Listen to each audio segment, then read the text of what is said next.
Okay, so does anyone notice while watching Stranger Things that every time we seem to like a new character in the show, it seems like they always kill him off? I don't know what the issue is, but it seems like this show was made to make us fall in love with these amazing characters only to make us watch them get eaten, shot, and sucked into different dimensions never to be seen again. Why do you hate us, Duffer Brothers? Why? In honor of all of the amazing fan favorite characters that we've lost over the last few seasons, I thought it was only right that we talk about the giant issue this show has with killing off our favorite characters, and to take a second to appreciate the people we've lost along the way in our fight against the Mind Flayer and the Upside Down, and that's just what we're going to do in this video. If you're new here, go down and smash that subscribe button with your brain. Yup, flex those telekinetic powers. Just don't become a fan favorite character, you know what happens to those. He's dead! I can only hope that they don't get any ideas on killing off any main characters in Season 4. This video better age well. I don't want comments in 2 months saying Steve died, rip. They better not kill off our Steve. Dude! You did it! You survived 3 seasons. Please don't die. You've got Season 4 and then Season 5 and then we're safe. Show's over. Well, I don't know. They could go full horror. They might just kill off everyone in the end, but let's hope they like us and leave the main cast alive and mostly well. But let's dive right into the video. Speaking of our first victim, Barb. It's only right to talk about her first since she was really our first introduction of just how quick they are to kill off their main characters. The characters of this show are what made us truly fall in love with Stranger Things. Between their relationships and character arcs through the seasons, even getting to know the actors behind the scenes, watching interviews and following them on social media, you really start to feel like you actually know them. Of course, that also makes it that much more painful when some of them meet their swift end. Whether we knew the character for only an episode or two like Barb, or lived with them from the first episode to the end of Season 3, it's still just as hard to see them go. We didn't get to spend much time with Barb, but we sure felt sorry for her since the only reason she wound up dying in Season 1 is because Nancy was preoccupied doing, shall we say, stranger things. Knowing that Barb would most likely still be alive and probably even a main character in the show next to Nancy if they had left Steve's party when they planned to, just makes her unnecessary isolated death in Season 1 that much more of a downer. I think her death was probably one of the biggest shocks early on in the show's lifespan just because it was so unexpected and quick. Honestly, at this point, I'm surprised Mike's still alive too. He's so quick to jump in the path of danger to save his friends, and even more so with Elle. At least he's got Hopper looking after him now too. You're okay, kid. You're okay. Come on. Maybe you just kill Mike. I'm the chief of police, I could cover it up. Well, that took a turn pretty quickly. We'll see how long he can stay on Hopper's good side for. Another death that was just too soon was your superhero and my superhero, Bob Newby. Bob! That's my name.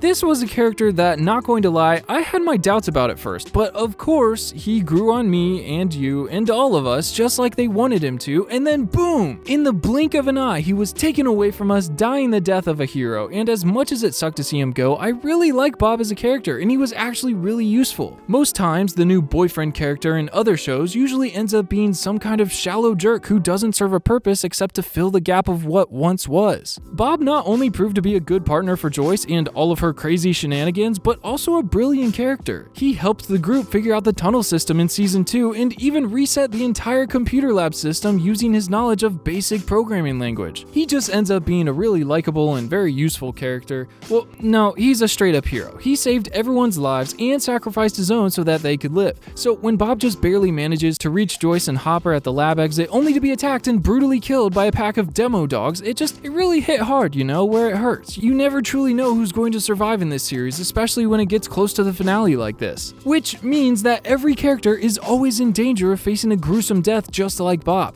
And the more likable the character, the more likely it is that they won't make it to the next episode. Now, keeping right on track with the other victims, Billy was another member of the Stranger Things B victims. Season 1, Barb. Season 2, Bob. And Season 3, yes, Billy. And if it wasn't for that crazy Darth Vader redemption arc in that final episode, no one would have batted an eye, let alone shed a tear when he was brutally killed off by the Mind Flayer. If you remember, when Billy was first introduced, they spent the entirety of his time in Season 2 building him into such a dislike antagonist that if they would have killed him off then and there, everyone would have been happy. He was a jerk to Max, he was a jerk to the kids, just all around someone they made to not be liked. But even looking through the lines, we can see that he himself faces his own set of hardships and problems. He may not show it, but there's things in his life too that hurts him and that are just completely out of his control. We can clearly see the toll his father's abuse takes on him as he mirrors it and takes it all out on his sister Max. Ever since his biological mother mysteriously abandoned him in his childhood, he was just never the same. Moving forward, he felt alone, unloved, and eventually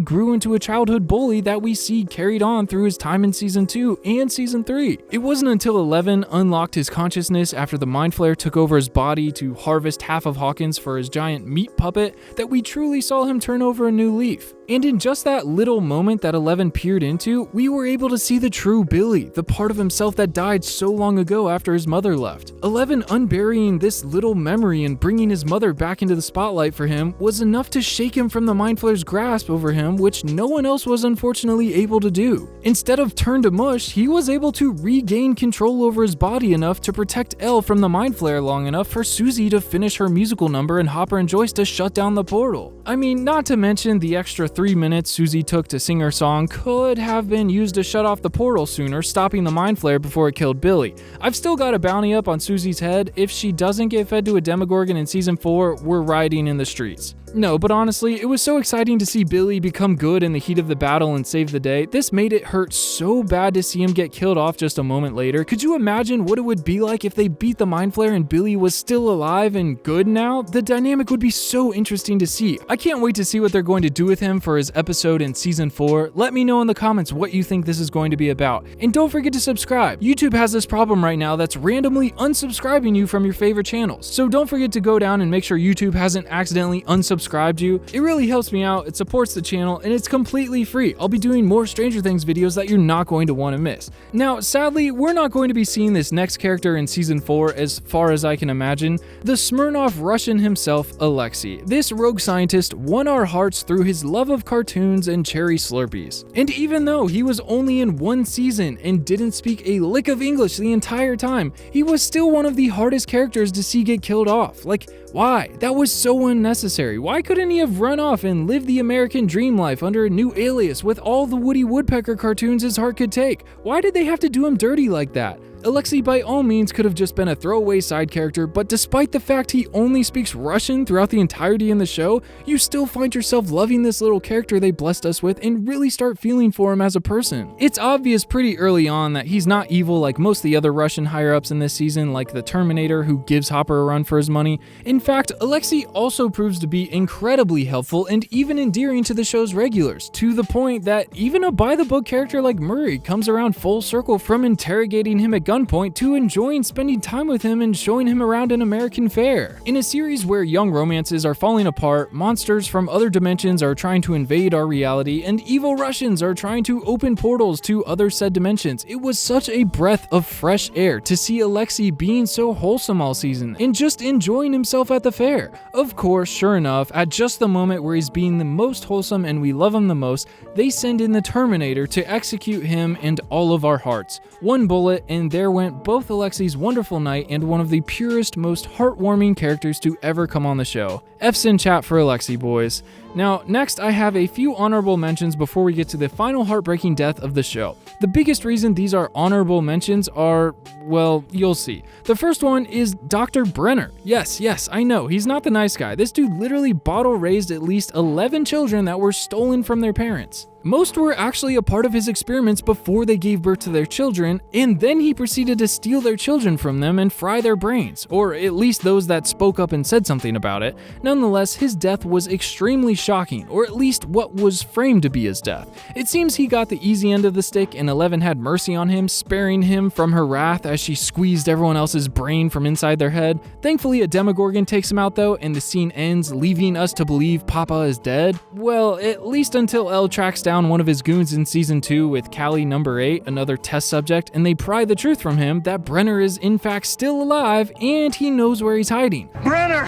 I can take you to him. Papa is gone. No, he is alive. I'm so excited to see him return in season 4. I'm really curious if Elle will be the one to kill him off, or if he'll end up helping them out in some way. I have no idea. And just like Brenner, Hopper too only briefly died to be resurrected in season 4. Hopper's death, in quotation marks, was one of the most tear-jerking of them all. They completely had every single one of us fooled that he had died, and we were all in full mourning mode by the time that they gave us the smallest strand of hope 15 minutes later that he just might still be alive. Once again, we're blaming Susie for his death as well. Just 3 minutes of extra time and they would have gotten the portal shut down before Terminator caught up with them, stranding Hop on the side of the massive portal death gun. If you're telling me you didn't shed a tear when Hopper died, you're lying. 11 reading that note he meant to read to her was just the cherry on top of the cake. They really had us going, and in the moment I was just so shocked that they killed off such a huge main character, and just because he's returning doesn't even secure a spot in the next 2 seasons. They could easily be baiting us just so they can make an even grander hero's death at the end of season 4. And while I hope that's not the case, we really don't know with the Duffer Brothers. I'm excited to see him return in season 4. Let me know in the comments what you think of his new haircut. Obviously it's better than that atrocity that's on Will's head, but what do you think of the cut? Next up, and the final death that I thought was worth talking about before we get season 4 is the one and only Muse.